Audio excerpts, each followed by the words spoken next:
Hello, welcome back to Black Book Stacks. I'm your host, Hoshonda Sanders. Thank you so much for your likes, shares, and subscribes. I hope that you and yours are safe and healthy.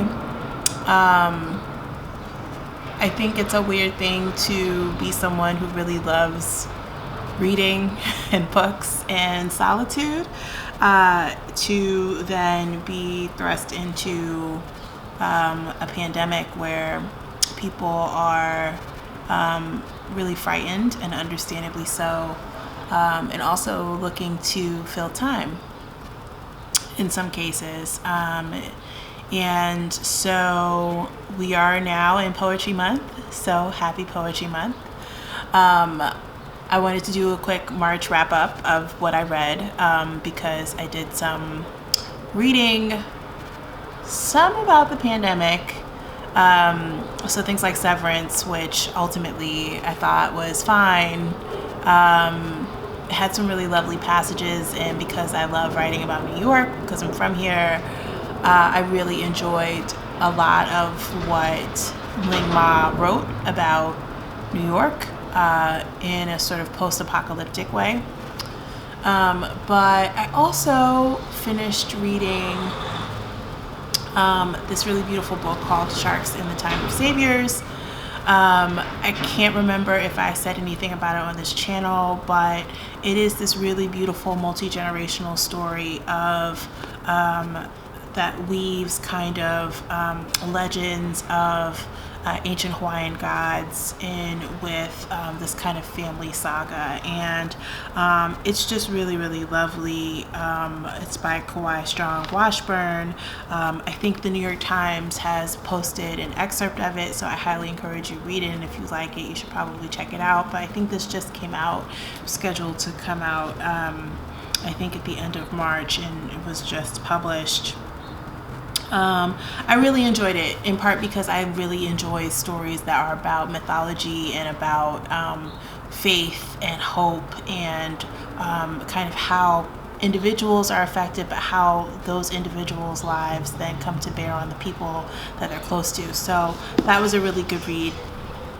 I also finished reading Aja Monet's My Mother Was a Freedom Fighter, and this is a book that I got, I don't know, a couple years ago. I think it came out in 2017.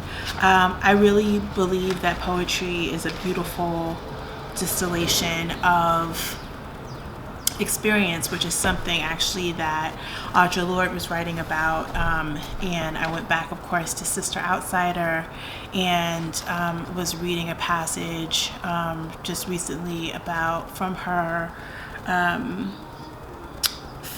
essay, Poetry is Not a Luxury. And she says, I speak here of poetry as a revelatory distillation of experience, not the sterile wordplay that too often the white fathers distorted the word poetry to mean in order to cover a desperate wish for imagination without insight. And so anyway, I've been thinking a lot about that, because one of the first things that I shared on Facebook, and with other friends, was a poem that was forwarded to me, pandemic, and poetry. I think, especially if I've seen some people say I've had some difficulty really concentrating because I'm worried, because I'm afraid, because, and those are all valid reasons to just not really want to pick up a long book. I'm the opposite. Like, I went and got the New Daughters of Africa book, which is 800 pages long, and put it on my nightstand. I'm probably not going to read it. I probably won't finish it in 2020, because I got other things to do. But it's nice just to have the ability to pick up a big solid book for me and potentially get lost in it. So just looking back at some of the poems that I've really loved in the poetry collections, She Walks in Beauty, which is edited by Caroline Kennedy, A Woman's Journey Through Poems. This is such a comforting book. It came out in 2011. I don't know how it made its way to me, but it features people like Gwendolyn Brooks and Elizabeth Alexander and Margaret Alexander. So I definitely recommend it if you are looking for poetry, like a poetry collection that is mostly inspirational. It has, She Walks in Beauty on the back of it. She walks in beauty like the night of cloudless climes and starry skies, and all that's best of dark and bright meet in her aspect and in her eyes. So beautiful. So this is definitely one, very spring-like. Even the cover is pretty. I have also in my possession, of course, the collected poems of Lucille Clifton. And, one of my favorite poems is A Song at Midnight. It's the second stanza. Won't you celebrate with me what I have shaped into a kind of life? I had no model. Born in Babylon, born non-white and woman, what did I see to be except myself? I made it up here on this bridge between starshine and clay, my one hand holding tight, my other hand. Come celebrate with me that every day something has tried to kill me and has failed. Definitely worth checking out. I think most people know that stanza as Won't You Celebrate With Me, or Come Won't You Celebrate With Me. But I think there's also a reading. I think she reads the poem in its entirety on YouTube somewhere. So if I can find that link, I will add it. Old one, but good one, Revolutionary Petunias by Alice Walker. I just picked this up again. I think this was originally published in 1971.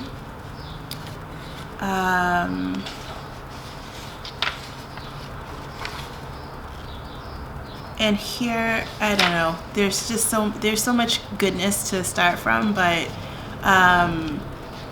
she has this poem, Be Nobody's Darling, that I really love, and Expect Nothing.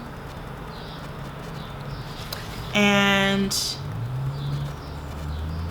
yeah, it begins with this quote from something, maybe an essay called Fundamental Difference. To acknowledge our ancestors means we are aware that we did not make ourselves, that the line stretches all the way back, perhaps to God or to gods. We remember them because it is an easy thing to forget, that we are not the first to suffer, rebel, fight, love, and die. The grace with which we embrace life, in spite of the pain, the sorrows, is always a measure of what has gone before. So I love Revolutionary Petunias, if you are able to find it.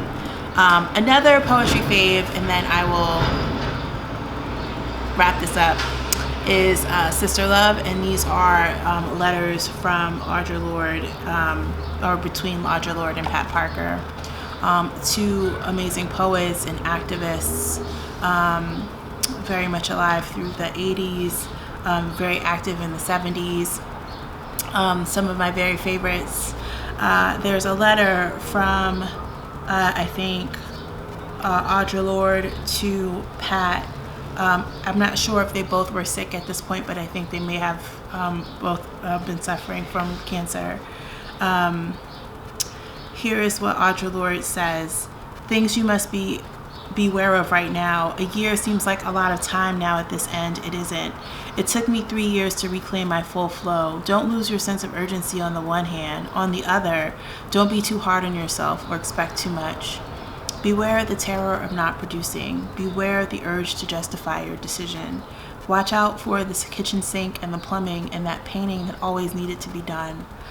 Beware, but remember the body needs to create too. Beware feeling you're not good enough to deserve it. Beware feeling you're too good to need it. Beware all the hatred you stored up inside you and the locks on your tender places.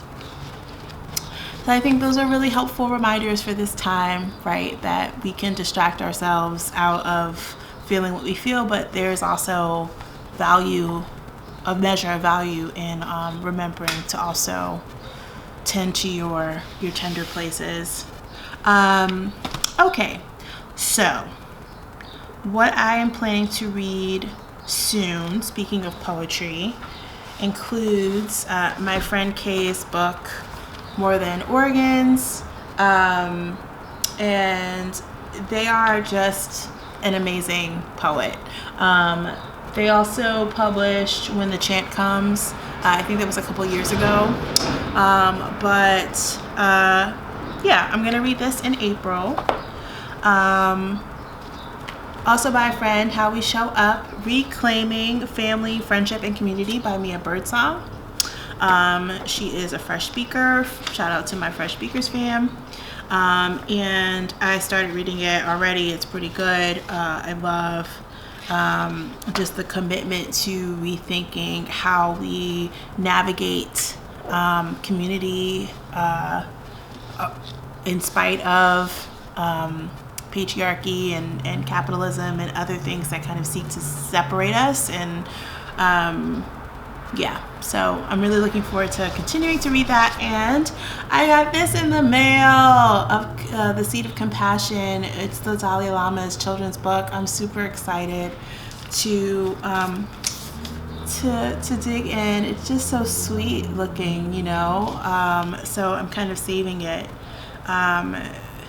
Yeah, I'm saving it for a moment when I feel a little down so that I can have like a nice little pick-me-up. Let me see what else. I think that's pretty much it. Again, thanks for tuning into the channel, for leaving your sweet comments. I hope that you're doing well. Let me know how you feel in the comments, what you've been reading, what you're looking forward to in April, who some of your favorite poets are. I would love to hear any of those things. And I'm looking forward to seeing you again here on the channel soon. And until then, take good care of yourself and be well.